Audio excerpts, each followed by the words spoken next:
Olá, vamos a isto! Hoje a ideia é desmistificar alguns conceitos centrais da psicanálise. Para isso, vamos fazer uma viagem pela história para perceber como é que chegamos à forma como hoje pensamos sobre o sofrimento, a família e, bem, sobre nós mesmos. Vamos lá mergulhar nisto. Para começar, tudo isto parte de uma questão fundamental, uma questão que, na verdade, é muito mais antiga que a própria psicanálise. Quando sentimos angústia, aquela dor interior, como é que devemos olhar para essa experiência? E olhem, a forma como respondemos a isto muda tudo. É algo que tem um significado, uma mensagem para nós, ou é simplesmente uma doença que precisa ser curada, eliminada? A psicanálise, como vamos ver, tem uma perspectiva muito particular sobre este dilema. A raiz deste debate está lá atrás, na Grécia Antiga, na palavra petos, que podia significar tanto paixão como doença. De um lado, tínhamos Aristóteles, que dizia que a virtude estava no equilíbrio, em harmonizar as paixões. Do outro, os estoicos, que as viam como uma doença da alma, algo a ser completamente erradicado. Esta tensão entre integrar o sofrimento ou eliminá-lo continua a moldar o nosso mundo até hoje. E é exatamente no meio deste debate milenar que a psicanálise entra em cena e vira a mesa. Em vez de simplesmente observar os sintomas para os erradicar, Freud propôs algo radicalmente diferente: escutar o que eles têm para nos dizer. E se olharmos para a história, essa mudança de perspectiva fica super clara. Primeiro, os alienistas observavam a loucura à distância como um objeto. Depois, Charcot, com a sua clínica do olhar, começou a fazer a ponte entre a mente e os sintomas no corpo. Mas foi Freud quem fez a inversão total.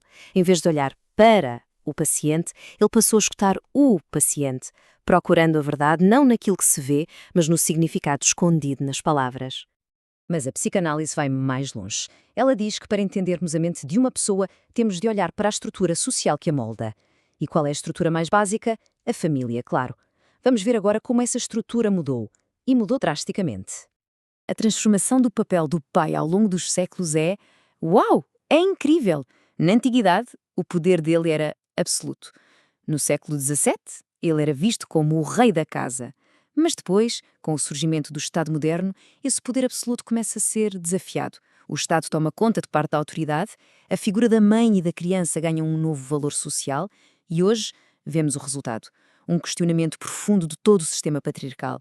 E isto leva-nos à grande crítica que se faz à psicanálise hoje em dia, não é? Se a teoria depende tanto da figura do pai e essa figura está em crise, então a psicanálise não ficou ultrapassada? A resposta psicanalítica é um não categórico.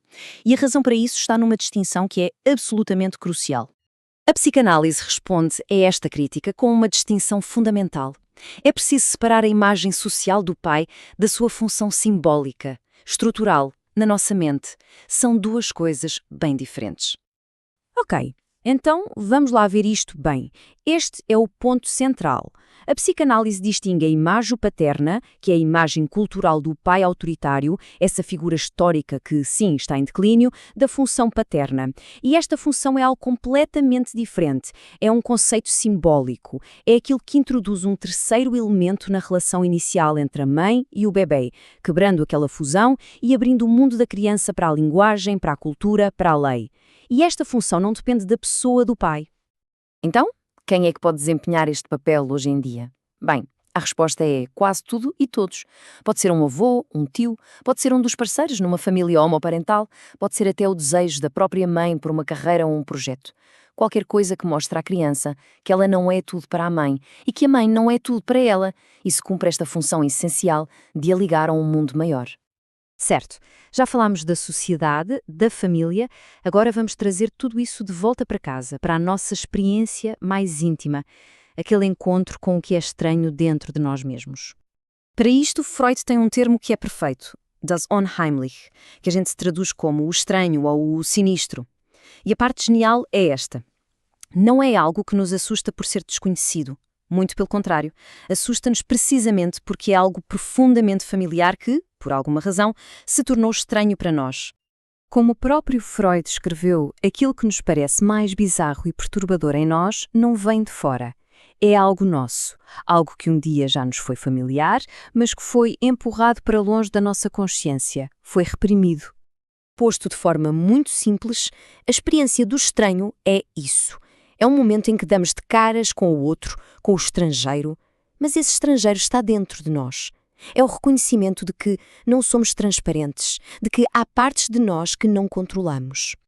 Isto traz-nos de volta à nossa primeira pergunta. Se as nossas paixões, as nossas diferenças, esta estranheza interior, se tudo isso é uma parte fundamental de quem somos, o que é que acontece quando vivemos numa cultura que insiste tanto na normalização, em sermos todos iguais? Na busca por eliminar todo o desconforto, não estaremos a correr o risco de transformar a nossa singularidade, aquilo que nos torna humanos, numa doença a ser curada? Fica a reflexão.